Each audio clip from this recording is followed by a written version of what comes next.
Bonjour à tous et bienvenue dans ce webinaire pour l'AMI Deep Tech Starter. Alors moi je me présente, je suis Clémence Akawi, je suis chargée de mission entrepreneuriat à Ouest Valorisation et je laisse ma collègue Héloïse se présenter.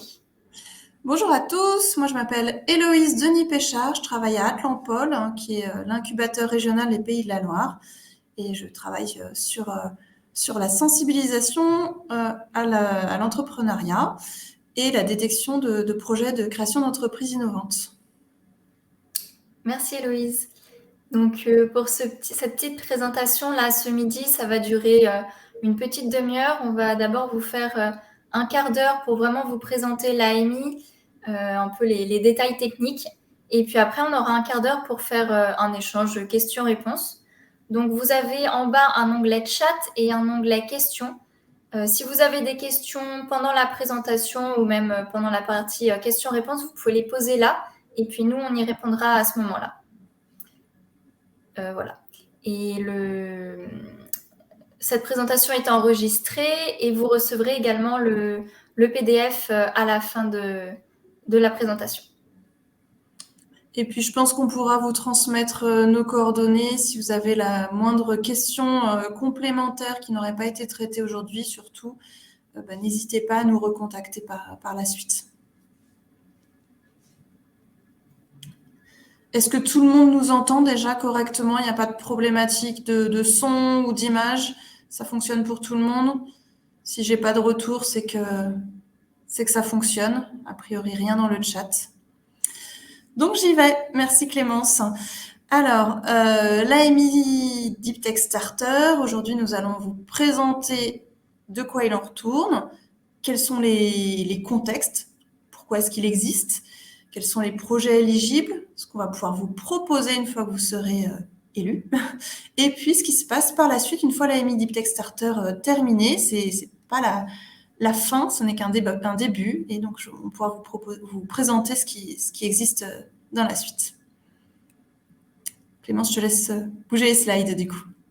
Alors, le contexte. Effectivement, l'AMI Deep Tech Starter, l'AMI pour appel à manifestation d'intérêt, se place dans le contexte du parcours Deep Tech des Pays de la Loire. Donc, c'est un parcours que nous avons mis en place avec donc Atlampol, la SAT Ouest Valorisation et puis les autres technopoles de la région pour mettre en place des outils qui aident à l'émergence et au développement d'entreprises issues de la recherche publique et même privée, ce qu'on appelle du coup les entreprises de type Deep Tech, voilà, qui sont fortement en lien avec l'enseignement supérieur et la recherche et qui valorisent des technologies issues des laboratoires de recherche.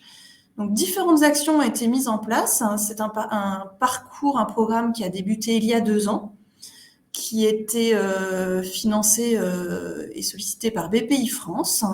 Et nous avons mis plusieurs actions en place. Une action qui nous permet de susciter des envies de création d'entreprise, ou du moins des tests, voir ce qui se passe.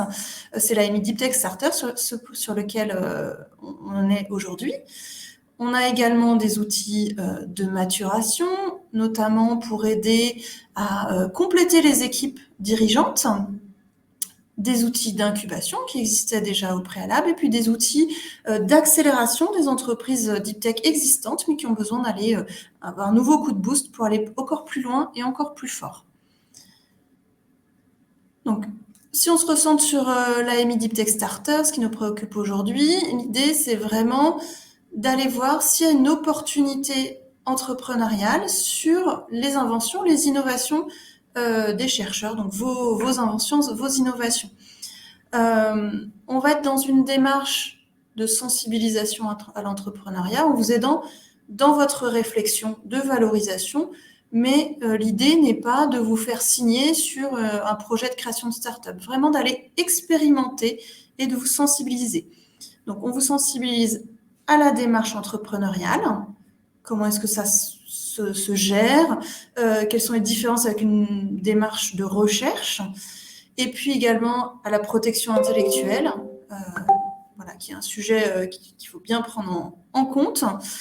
On vous présente évidemment toutes les différentes options qui se présentent aux chercheurs pour s'impliquer dans une start-up On vous fait un petit mode d'expérimentation sur la création de start-up. On commence à toucher du doigt sur, bah oui, j'ai une innovation, j'ai une invention, une innovation.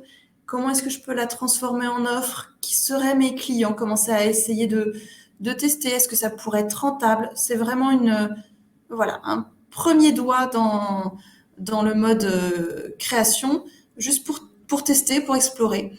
Et puis, on voit surtout avec vous quelles sont vos envies, quelles sont les particularités de vos projets pour vous aider au mieux. Je vais couper un logiciel qui fait un peu trop de bruit, je suis désolée. Voilà, vous n'aurez plus de bip. Merci Clémence, on va pouvoir passer voilà, à la diapo suivante. Alors, quels sont les projets qui peuvent être éligibles à cette AMI? L'idée, c'est de présenter un dossier si vous avez envie de tester la valorisation de vos résultats de recherche par la création d'entreprise. Donc, pour être éligible, il faut que vous soyez à l'origine de l'actif scientifique ou vous ayez l'accord de la personne qui est à l'origine de l'actif scientifique. Par exemple, ça peut être un doctorant qui suit le programme alors que voilà, c'est son directeur de thèse qui est aussi à l'origine de l'actif. Mais bon, il faut avoir au moins l'aval de l'origine de l'actif scientifique. Il faut faire partie ou avoir fait partie d'un laboratoire de recherche situé dans les Pays de la Loire, puisque les parcours d'IPTEX sont territorialisés. Là, on est sur celui des Pays de la Loire. Vous faites partie ou avez fait partie, puisque on va accepter aussi des initiatives de jeunes docteurs, par exemple, qui viennent de quitter le labo, mais qui vont vouloir valoriser des choses qu'ils ont créées au sein du labo. Donc, il n'y a pas besoin d'avoir un contrat encore valide sur le laboratoire.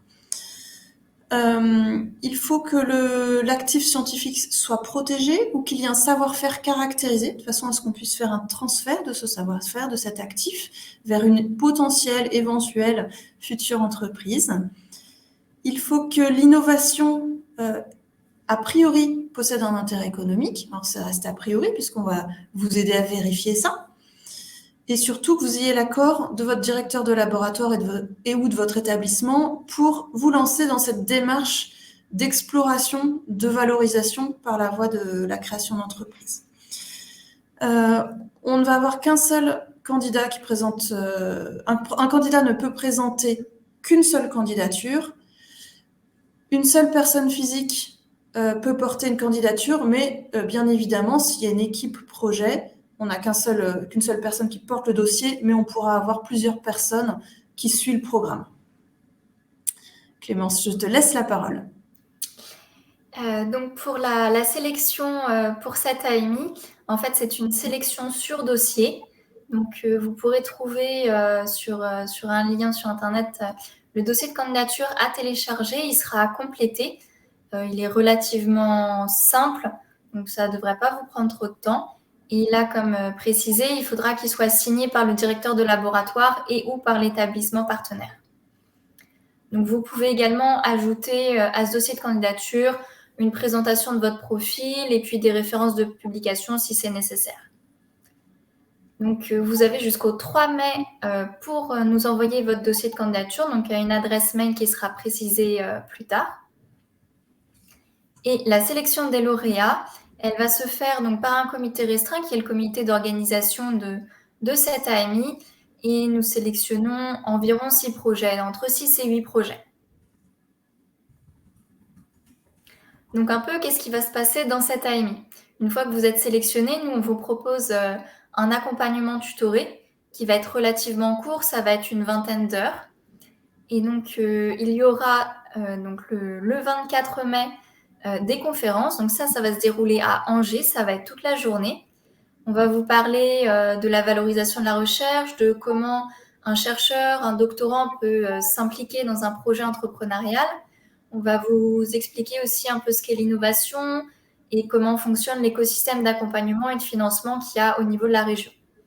Et puis, on vous propose également des retours d'expérience, des témoignages de chercheurs qui ont été à votre place il y a quelques années et qui participent à la création d'une entreprise. Et ensuite, le 26 mai, il y a juste la la conférence protection intellectuelle et industrielle qui, elle, sera en distanciel. On vous propose également de faire une formation sensibiliser et convaincre son public. Donc en fait, c'est pour vous aider à présenter votre projet non plus à des scientifiques, mais à des potentiels investisseurs ou à des personnels publics. Donc ça vous permet d'apprendre à synthétiser et à vulgariser votre projet. Donc là, il y aura 2 séances d'une matinée chacune qui seront en distanciel. Ce sera le 6 et le 20 juin. Et on vous propose également un atelier d'expérimentation start-up. Ce sera toute une journée, ce sera le 16 juin à Nantes. Et là, donc, il y aura un petit travail à faire en amont. Et puis, avec le coach, vous pourrez travailler sur vos opportunités entrepreneuriales, votre positionnement marché. Et à la fin, faire un plan d'action à court terme pour faire évoluer votre projet. Et au cours de tout ce programme, on vous propose un suivi individuel avec un chargé d'accompagnement, donc qui sera votre référent Technopole, et avec également des membres de votre université ou de votre école. Et pour clôturer cet accompagnement, on vous propose de présenter vos projets. Donc ce sera le 7 juillet à Clampol. Et ce qu'on vous propose, donc, c'est avec toutes les connaissances que vous avez acquises lors de cet accompagnement, de réussir à créer un pitch, donc une présentation de votre projet plutôt orientée donc entrepreneuriat, présentation économique, et que vous présenterez devant un comité d'experts. Donc ça va être des personnes de la Southwest Valorisation, des Technopoles, de BPI France, etc., ou de vos établissements également. Et ça va vous permettre donc de vous exercer déjà à cet exercice de pitch, et vous pourrez également avoir des conseils stratégiques et des conseils d'orientation pour votre projet. Donc là, l'objectif, c'est d'ouvrir vers d'autres accompagnements, d'autres financements, et vraiment de vous orienter sur la bonne voie. Donc comme dit, ça peut être une maturation chez West Valorisation, ça peut être une incubation au niveau des incubateurs d'établissements, des technopoles régionales. Et voilà, on peut vous donner des conseils, des contacts, vous aider dans la constitution de l'équipe projet, etc. Donc un peu pour faire un récap du calendrier, vous avez jusqu'à début mai, jusqu'au 3 mai pour nous soumettre vos dossiers de candidature. Ensuite, environ mi-mai, vous aurez les résultats de savoir si vous êtes sélectionné ou non. L'accompagnement tutoré, donc, il sera sur mai et juin. Et la présentation des projets début juillet. Donc pour candidater, c'est assez simple. Vous allez pouvoir télécharger le dossier de candidature à l'adresse qui a été mise normalement dans le chat et qui vous sera redonnée également. Et vous avez qu'à remplir ce dossier de candidature et nous l'envoyer à l'adresse suivante, amy@westvalorisation.fr. Cette adresse, cette adresse est rappelée dans le dossier, donc vous la retrouverez bien. Ou à votre référent établissement si vous candidatez via votre établissement.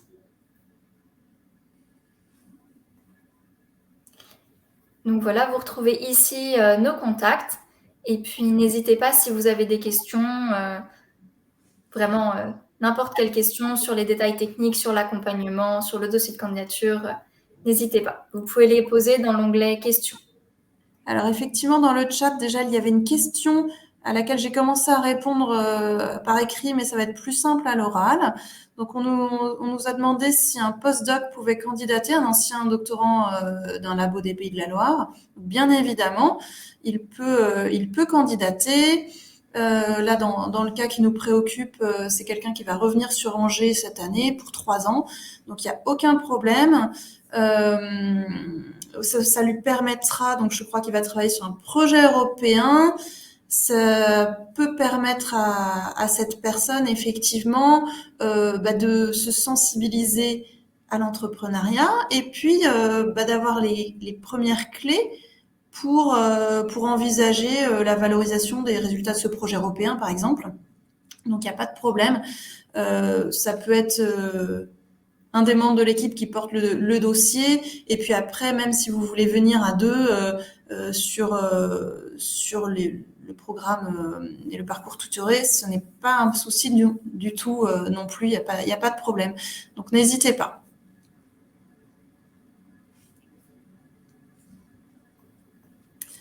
Il y a quelqu'un qui tape une question.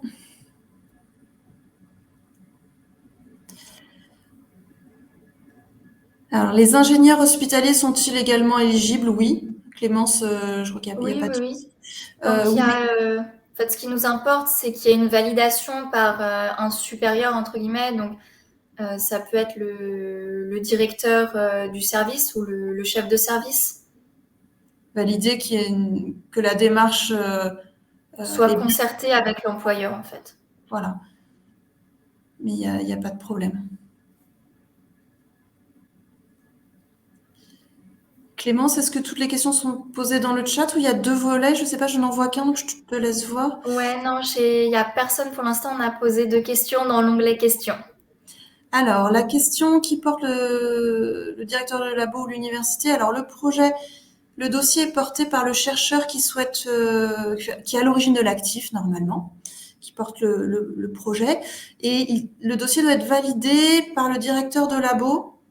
Donc, dans le cas où vous êtes vous-même directeur de votre laboratoire, vous pouvez signer également dans cette case-là.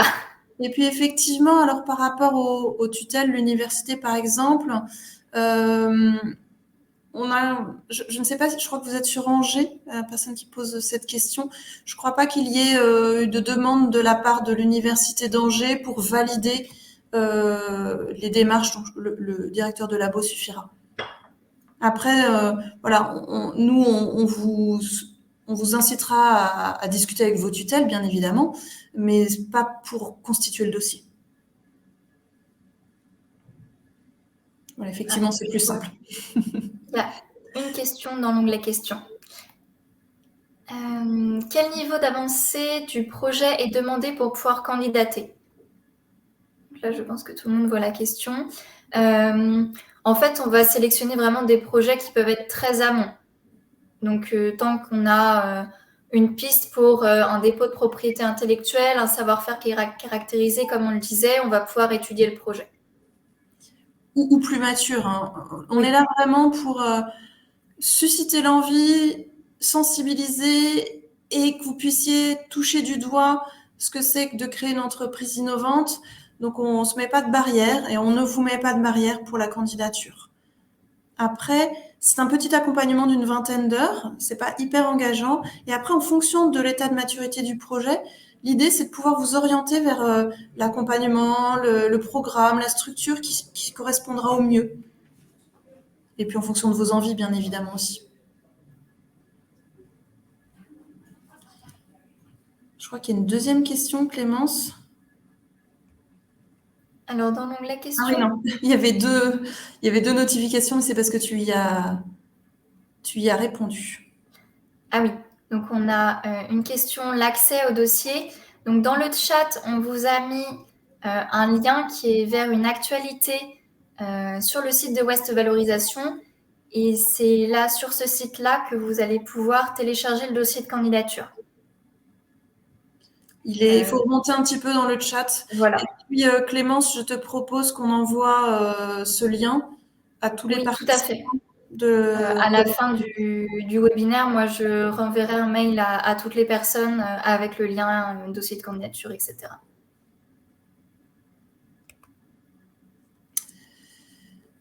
Voilà, si vous avez d'autres questions, surtout n'hésitez pas. Nous sommes là pour ça. On a encore un peu le temps. Si des questions, comme je vous disais tout à l'heure, vous arrivent demain, après-demain ou dans une semaine, on sera également là pour y répondre par mail ou même se faire une visio si vous avez un sujet un peu précis. On est à votre disposition.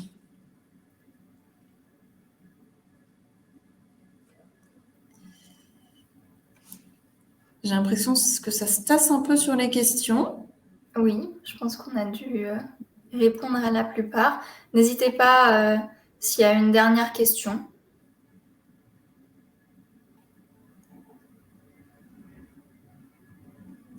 Bon, je pense qu'on va pouvoir clôturer. Ah, quelqu'un qui tape. Effectivement, vous pouvez prendre rendez-vous. Si vous êtes sur Angers, ouais, appelez-nous. On va voir avec vous. Ça va être plus simple. Vous pouvez. Une personne en train de taper. Alors, moi, je vous donne mon numéro de téléphone. Clément, si tu souhaites le donner. Voilà. J'ai donné mon numéro de téléphone si vous souhaitez appeler pour discuter en direct, ce sera plus simple. Je ne vais pas être disponible, je suis disponible là, dans les minutes qui suivent si vous le souhaitez, mais après, ce sera plus compliqué, je suis censée être en réunion. Mais Et la pour la semaine... personne qui a demandé s'il y a un support de présentation, ce support-là vous sera envoyé.